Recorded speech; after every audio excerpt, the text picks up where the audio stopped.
Hi, I'm Adam Summer. You're listening to the Yerushalmi Talk podcast with the support of the Yeshivat Devar Yerushalayim in Har Nof, Jerusalem. This is Demai, chapter 1, halacha 3, and in the Art Scroll, it's 6b1. This halacha is really interesting, and there's a lot going on, and in the halacha, it's a little bit long, and tomorrow we're going to be covering stories of Rabbi Pinchas ben Yair. But today we're going to be covering some of the ideas about planting, and some of these ideas came up in Masechet Peah with regards to seeds, and we're going to get into deeper ideas about tevel. So the Mishnah is talking about a lot of cases where the produce is purchased by an Am Haaretz, but the Demai tithes do not need to be taken. So again, a lot of this is going to be based on intention. Keep that in mind. The Mishnah says if someone purchases from an Am Haaretz produce for seed, in other words, he buys grain seed. He doesn't buy food, he's buying grain seed. And the intention is for this to be planted. The Mishnah continues, says, or for feeding animals, or flour for tanning hides, or oil for kindling a lamp, or oil for which to grease utensils. It is exempt from the Demai obligations.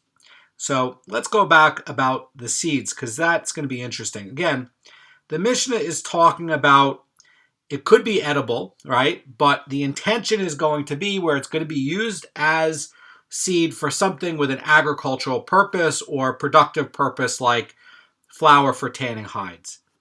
And normally, if it's going to be purchased where it's edible food and the intention is going to be edible food, then if you buy it from an Am Haaretz, you got to tithe it. But here, it's being purchased for some other reason. It's not being purchased for food, and the intention was that it's not for food. And actually, this came up in Masechet Shvius, where what happens if somebody is selling something and he's saying, oh, it's going to be for seed. And now the person is purchasing it, and his intention is going to be to use it for food. What's going to happen? And in Shvius, Masechet Shvius, it was talking about cases where, what happens if you're buying something for firewood and the person changes his mind as he's purchasing and decides that this, in the case of it over there, it was Hisav. In the case of the Hisav, that he wants to use it for food for his eggs in the morning. That I made up about the eggs in the morning. A lot of people say it's oregano and eggs are very good friends together. But anyway, the point is that as he's purchasing, he's changing the intention from the seller. The seller has the intention he's selling firewood. The buyer now was going to buy firewood. He has the intention now he's going to buy the this food. He's turned it into food. So now it's going to have all sorts of sanctity issues with Masechet Shvius. Same too over here.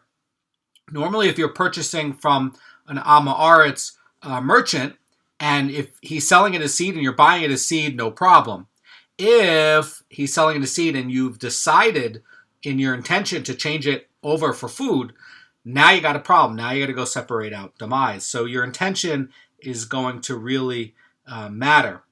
And all of these issues here are going to be where, it's going to be not subject to Demai because it's not going to be used as food in this case.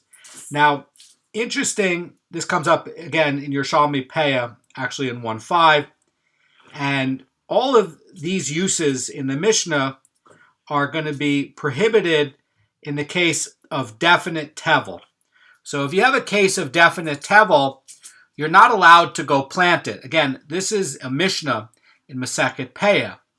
And why is that? Well, the Torah says you're not allowed to destroy tevel. And so we have a case over there where there's two kinds of seeds. One kind of seed is going to be where the plant germinates and the husk and the seed rots in the ground, thereby being destroyed.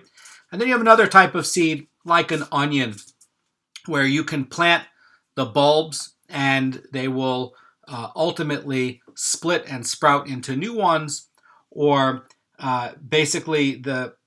or you can store them in the ground and they won't be destroyed. They won't rot away like what you would have in a normal seed, like a wheat seed or a wheat or barley seed.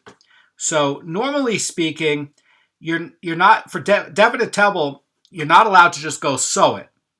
And the idea here for definite tevel is that you're worried about the destruction of it. Some people are going to say that it's going to be a derabanan thing because they want to make sure that the tevel is treated well. But the Chazan Ish is actually going to be saying it's deraita, and that the fear in his commentary in Derech Emunah is going to be that it's going to come to some sort of destruction depending on which of these two types of seeds it's going to be, whether it's going to rot in the ground or not. And the Mishnah is going to talk now about other cases.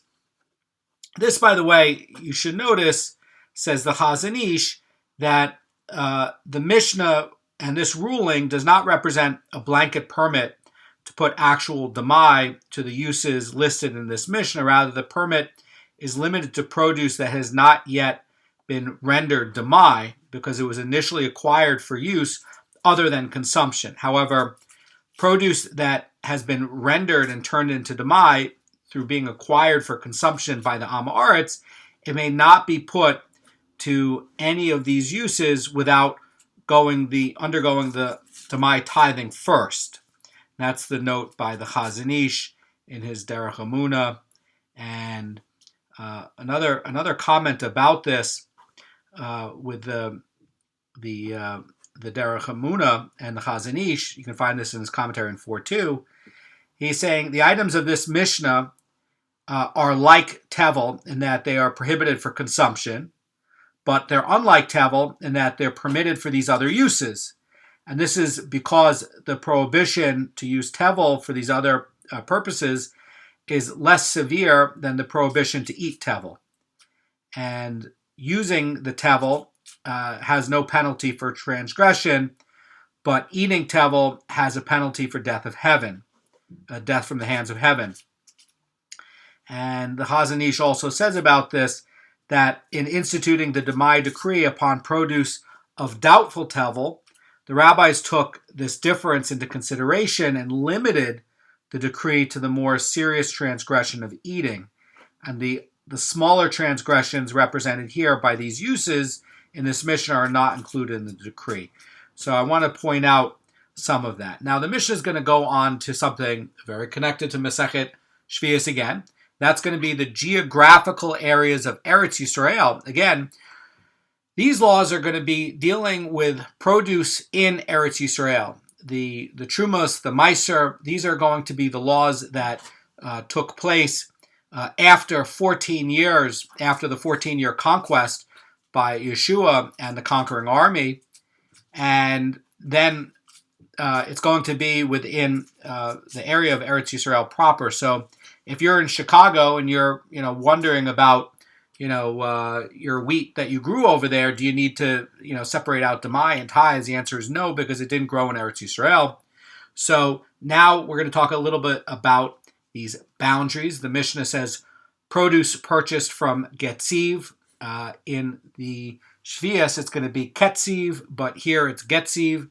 And beyond is exempt from the Demai obligations. In other words, the town of Ketziv, as it says in the Bavli, here in the Yerushalmi it says Getziv.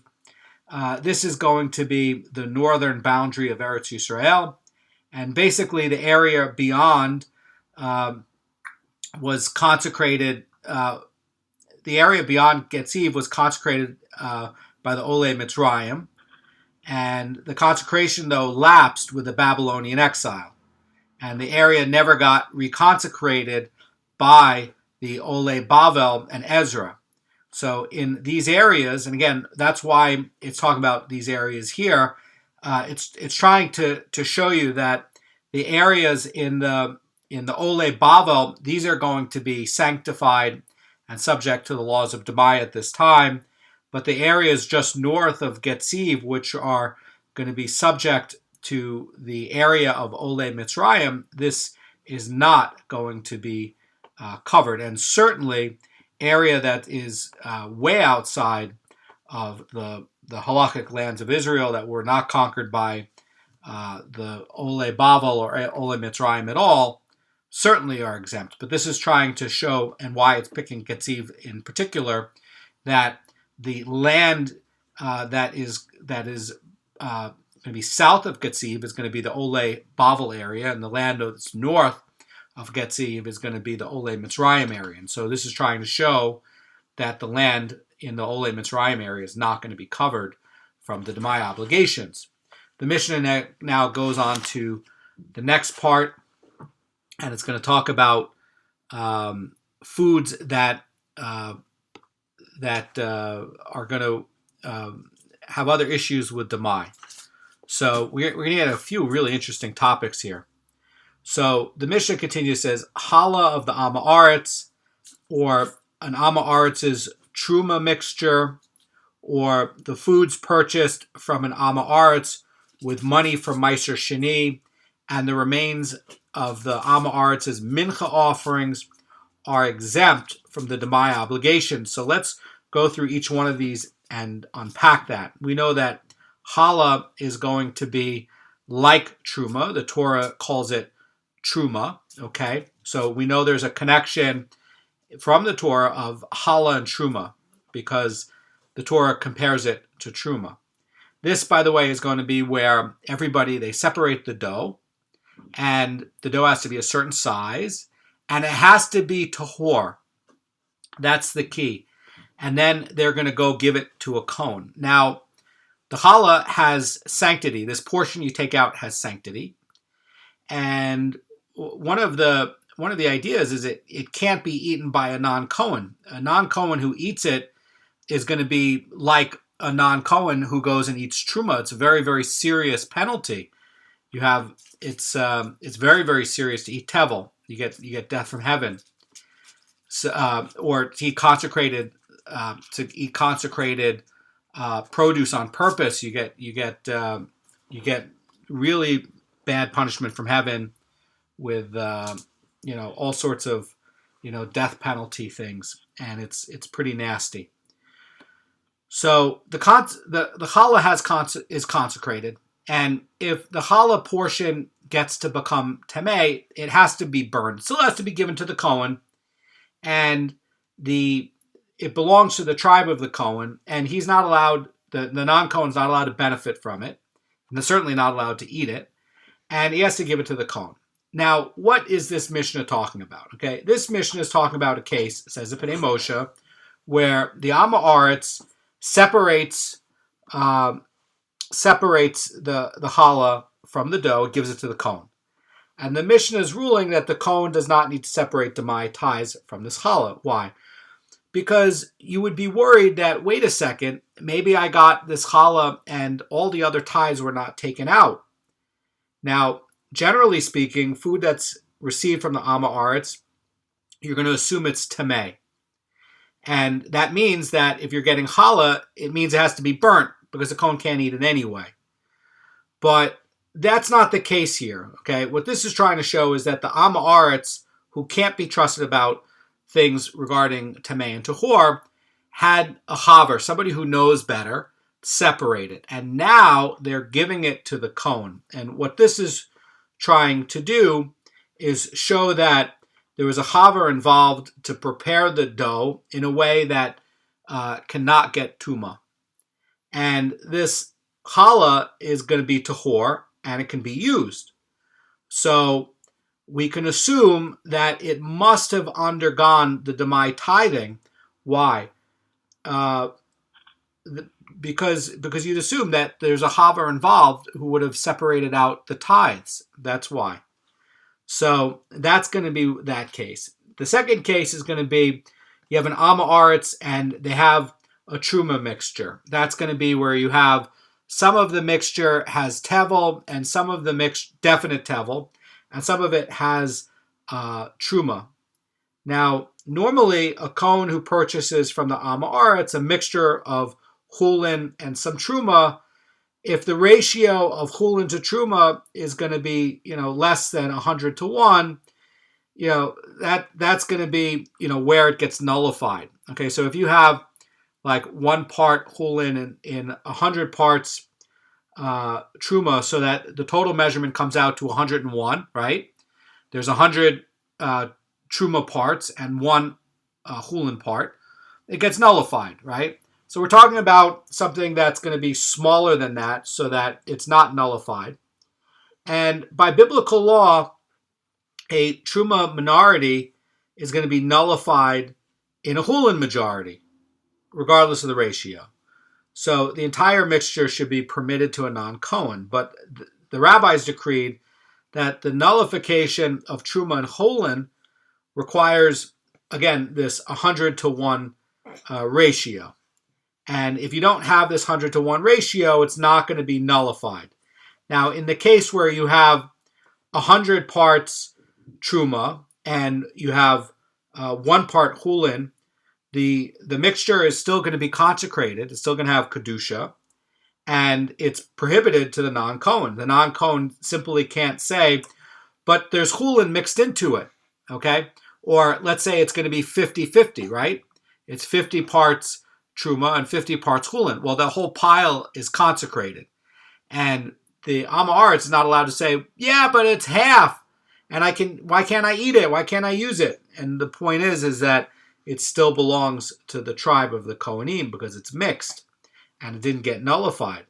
And the only way for the owner here to handle it is going to be to sell this mixture to a Kohen. Why? Because the truma is allowed to the Kohen. And you don't have another way to separate it out. In other words, you can't take like a bucket and then take out half of the kernels and then say, well, this half will be unconsecrated and this half will be consecrated. It doesn't work that way because it already has sanctity. It already has kedusha, and you don't have a way to desanctify it.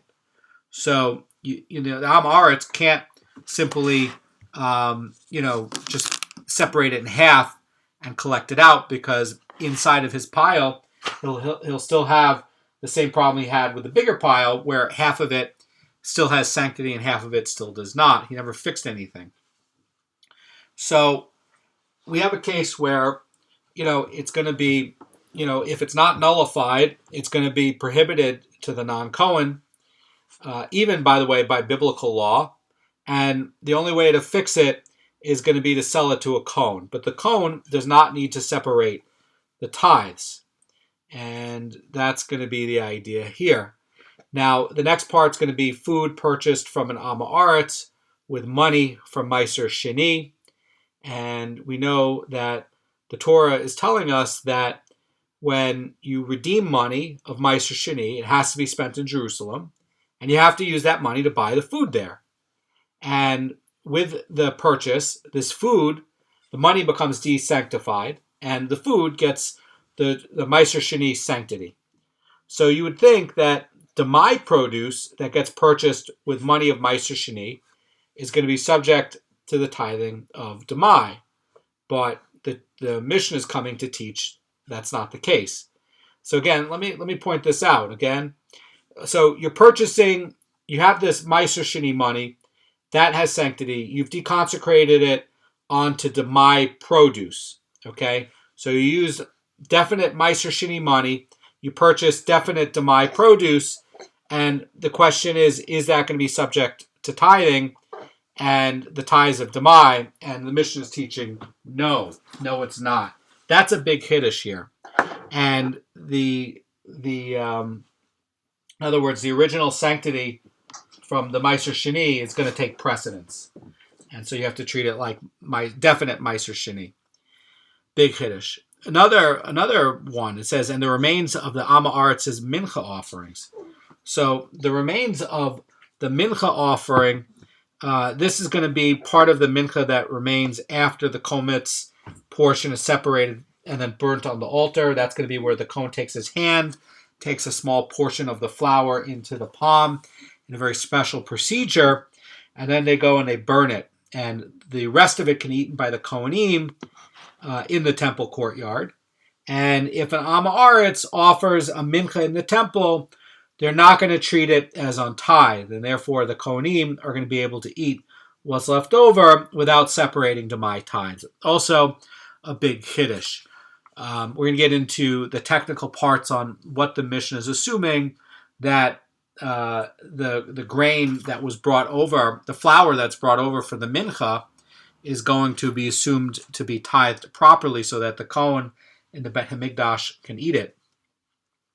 And these are all exempt from Demai. Now, the Gemara is going to get into the technical reasons why. And there's a dispute that comes up in the Mishnah, and it says, and regarding fragrant oil that's purchased from the Am Haaretz, Bet Shammai rules it subject to Demai tithes, and Bet Hillel rules it exempt from Demai.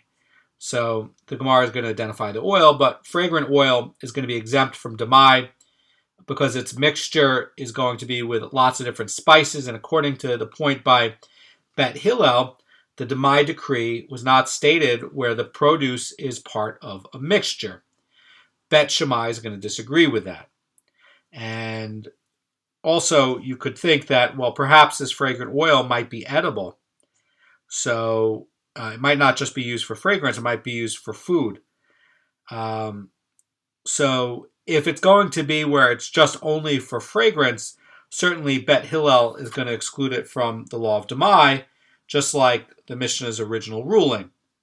And in Bet Shammai's dispute, they're going to be holding that the law of Demai was enacted even regarding food that was not acquired for eating or putting onto the body. And so Bet Shammai is reasoning that the fragrant oil, although it was intended originally for use as a fragrance, is going to be subject to Demai. So the Mishnah is going to get back into, or the Gemara is going to get back into this difference between the two kinds of seeds.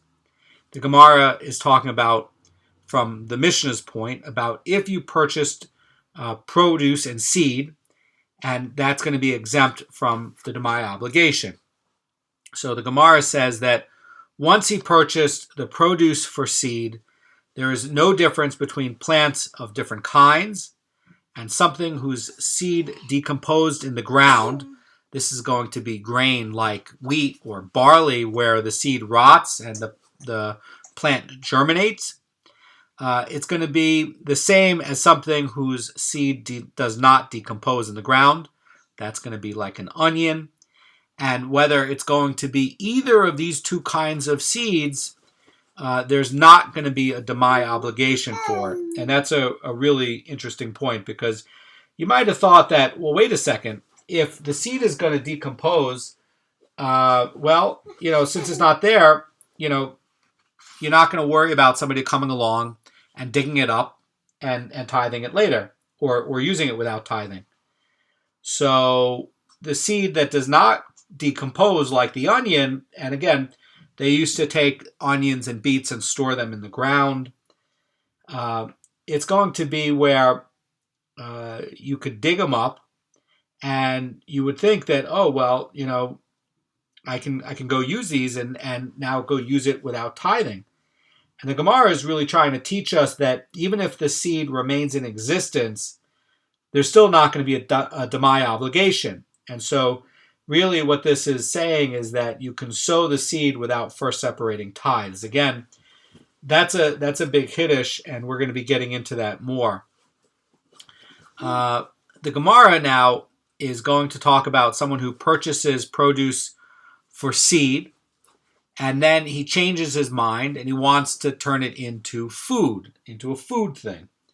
So Rabbi Yochanan stated, and so it was taught in a Brisa, if one purchased crops for seed and they decided they're going to now be for eating, they came to the new status with this intention, and accordingly the crops are going to be subject to the Demai tithings. So once you have the intention to use it as food, you have to tithe it. And we're going to get into the next one, which also is going to be a big Hiddush. And so that's going to be like this. The Gemara reads, if he purchased them for eating, and then he decided they're going to be used for seed, he's not empowered to exempt them from the Demai tithes. Why? Because once the crops are subject to Demai, they remain even if he changes his heart. So once he decides to change it over from food to seed, and then back to food, and then back to seed, once it became designated as food, he has to go separate tithes.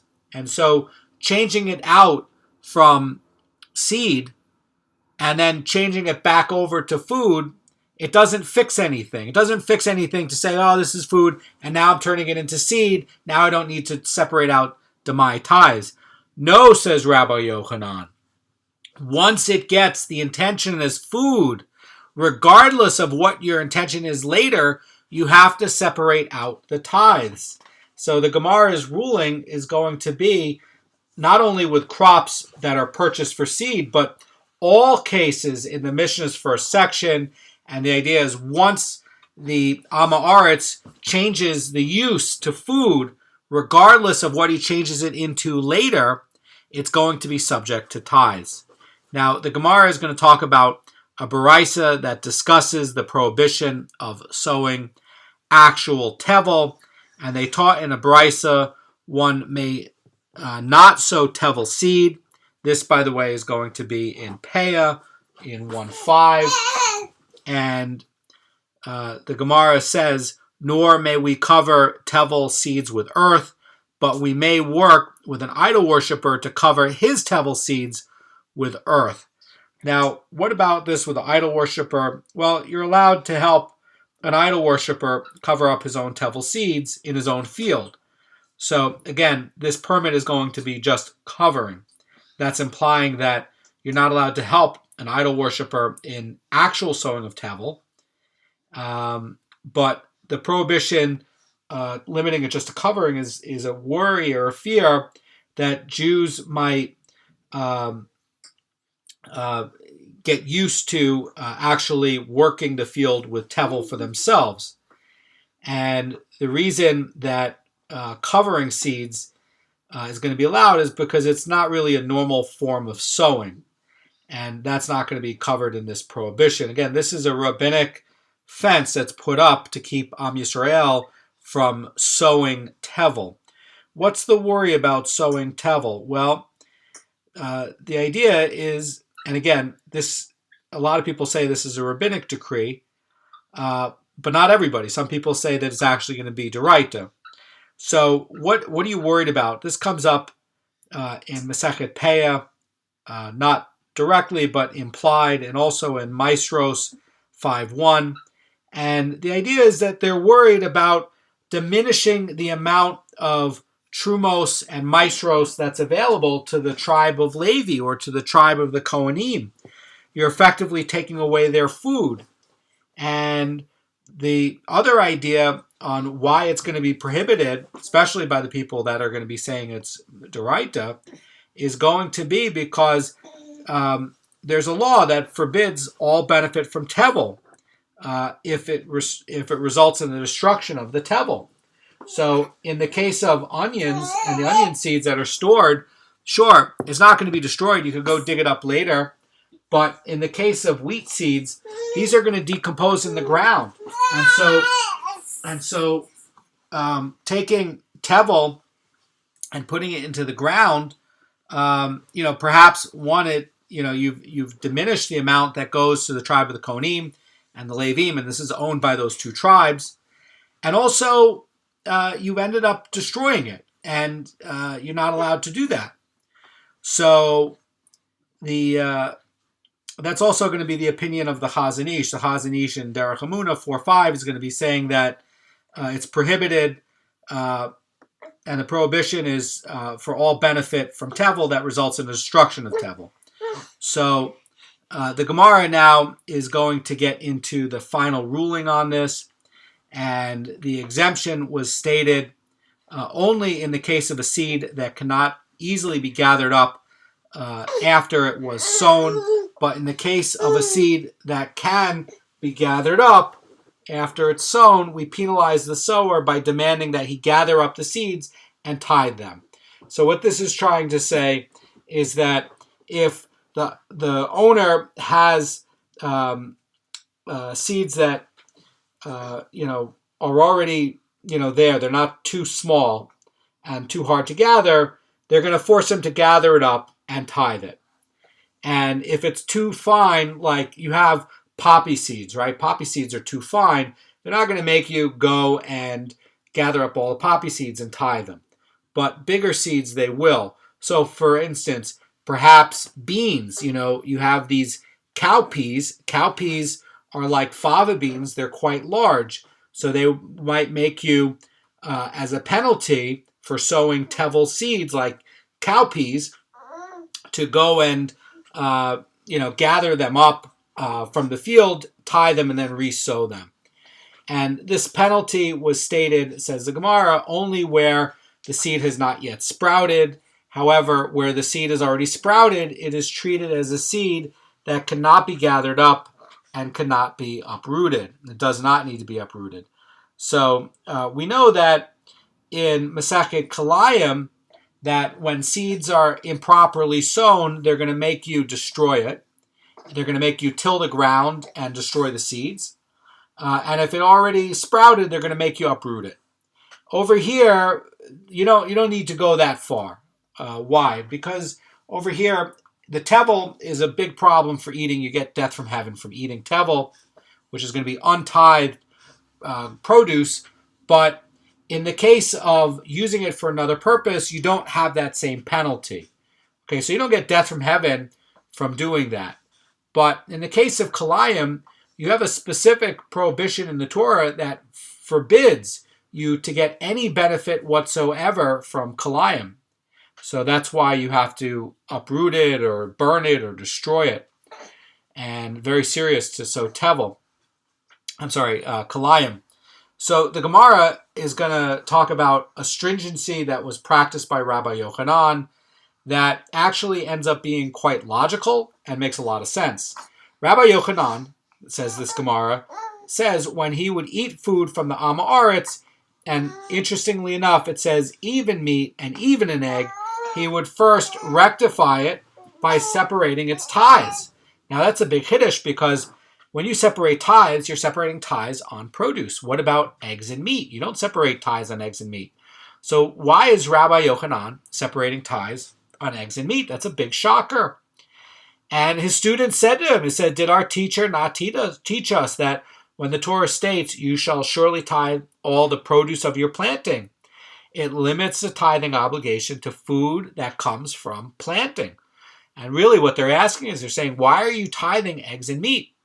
And the Gemara is going to explain the logic behind Rabbi Yochanan's practice. And actually, you see, it's really going to be quite logical.